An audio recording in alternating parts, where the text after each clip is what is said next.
गेल्या काही वर्षापासून मी निसर्गाच्या सानिध्यात राहतो आहे. त्यामुळे आता मला शहरातील माणसे, टोलेजंग इमारती आणि मोठाल्या गाड्यांची भीती वाटू लागली आहे. या रखरखत्या भोवतालाने आपल्यातील हळवेपणा हिरावून घेतला आहे. ही जाणीव वेदना देणारी आहे, असं मत ज्येष्ठ अभिनेते नाना पाटेकर यांनी व्यक्त केलंय.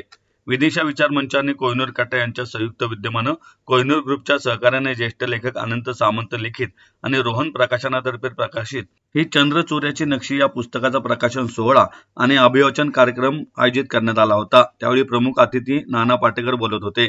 या कार्यक्रमाची निर्मिती आणि संकल्पना विदिशा विचार मंचाचे समन्वयक पंकज सेमकल्याणी यांची होती. कर्वे रस्त्यावरील स्वातंत्र्यवीर सावरकर अध्यासन केंद्रात आयोजित करण्यात आलेल्या या कार्यक्रम प्रसंगी व्यासपीठावर कोहिनूर ग्रुपचे चेअरमन कृष्णकुमार गोयल, प्रसिद्ध कवी संदीप खरे, प्रसिद्ध अभिनेत्री नेहा जोशी, विदिशा विचार मंचाच्या संस्थापक संचालिका ममता शेमकल्याणी आणि समन्वयक पंकज शेमकल्याणी उपस्थित होते. यावेळी बोलताना नाना पाटेकर म्हणाले की अनंत सामंत हे वाचकाला झपाटून टाकणारे लेखक आहेत. त्यांच्या लेखनात पाहायला मिळणारी निसर्गाची रूपे आपल्या कल्पनाशक्तीच्या पलीकडली आहेत. अनंत सामंत यांनी ही चंद्रचूर्याची नक्षी या पुस्तकात अनेक वैयक्तिक अनुभव लिहिले आहेत. ही त्यांच्या लेखनाची जमेची बाजू असून त्यांनी कायम लिहिते राहिले पाहिजेत. यावेळी बोलताना संदीप खरे म्हणाले की अनंत सामंत यांनी या पुस्तकामध्ये खूप वैयक्तिक लेखन केले असले तरी त्याला वैश्विकतेचा गाभा आहे. त्यांच्या लेखनात असलेली संवेदनशीलता त्यांच्या वास्तव जीवनाला देखील समृद्ध करणारी असल्याचं त्यांनी सांगितलं. कृष्णकुमार गोयल म्हणाले की एखाद्या पुस्तकाचा प्रकाशन सोहळा या पुस्तकाच्या अभिवाचनाने करावा ही फारच चांगली कल्पना आहे. यावेळी ही चंद्र सूर्याची नक्षी या पुस्तकातील निवडक भागांचे अभिवाचन प्रसिद्ध कवी संदीप खरे आणि प्रसिद्ध अभिनेत्री नेहा जोशी यांनी केले. अशी माणसं मग त्यांच्याशी म्हणजे इथे येण्याचं कारण अनंत आणि ही आमची दोन मंडळी.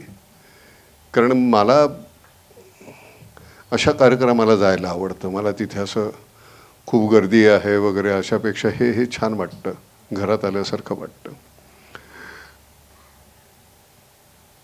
अनंताला आता सतत अजून लिहितं करायला पाहिजे. तो आता थोडासा कोशात गेला आहे, थोडासा असा विड्रॉ झाल्यासारखा. तसं नाही, आम्ही भेटतो, शेतावर आला होता. तर मी तुम्हाला सगळ्यांना सांगतो, तुम्ही एकदा तिकडे या. मी आत्ता नट म्हणून मी खूप बदललेलो आहे. त्या माझ्या त्या गावामध्ये मी त्या एकदा अगदीच खेड्यात म्हणजे आजूबाजूला तो हे शेजारसुद्धा नाही आहे, खूप लांब लांब घरं आहेत. मला इथे भीती वाटते आता हल्ली शहरामध्ये ग.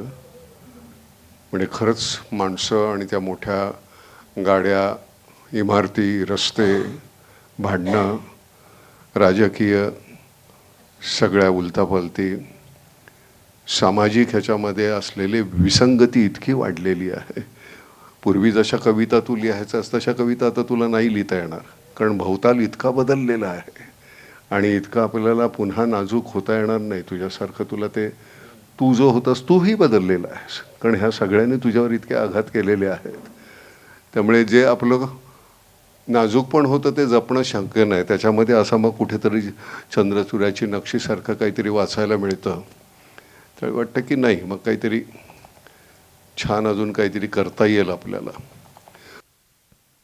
उत्सुकतेने मी तिच्या पाठोपाठ निघालो. अर्धनिद्रिस्त गावातून 2-3 किलोमीटरचा फाट्यागत रस्ता तुडवत पुढल्या तापल्या मोकळ्या माळरानावरून तिने मला समुद्राकाठच्या सुरूच्या रानात आणलं. नव्यानेच लावला असणार सुरू, फक्त 8-10 फूट उंच वाढली होती झाडं. थंडगार दाट सुरूच्या सावलीच्या आणि तापल्या वाळूच्या सीमेवर आम्ही बसलो.